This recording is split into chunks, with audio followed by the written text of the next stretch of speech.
Ha kajing beteng ban but din ye kajing dawa ki samla puli pharmacist jong kajela ha ka arp khandai trik ya yong arjar apusan ko all Meghalaya Pharmacist Association AMPA kalai kenduk sesisen ye ke Dr. Mizil Amprin Lingdo ke Menteri Ketenat Kakot Kekia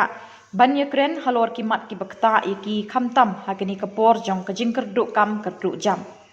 Habakran shikila pathai kubor usamla Amos Jones im nong aiktin ke AMPA uloong kajingnya kren bat ke menteri ke association ke lepen sngau ye ki babun kimat khamtam ki bede ba ke Meghalaya Pharmacist Council kajing kerduk kam kerduk jam kajing pentrei kam ye ki pharmacy kat kum ke IPH standard bat kiwe kimat Nagaling kajungi hadir panggila enam di minister concern akan dikasih bolta hadir panggila apa pun telik benai since nadu harus arja arsa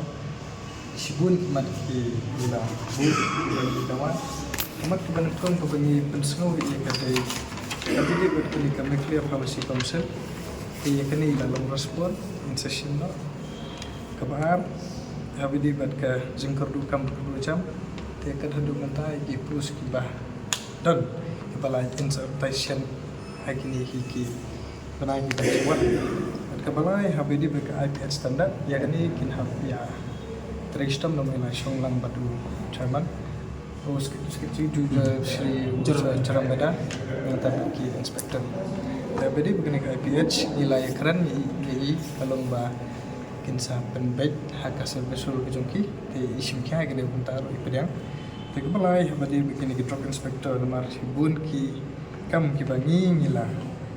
ya senang seneng ki media ro kelai pa kibun ki dukan farmasi ki ba trekam apa gejala kin trekam ka akal kom bia te halor gede bentar kinsa advertise no hi ki pus habidi begini ki bentar te kepalai habadi begini ka kumno ban aikam ajam ban kanang ban encourage ya kata kom yo kam ki para samla ni dawa ini pharmaceutical industry de habe ni kene kumulai karena press mana kene kadang long pending kat bom function kini ki lai teli ki mat wala sau teli ki mat kan tai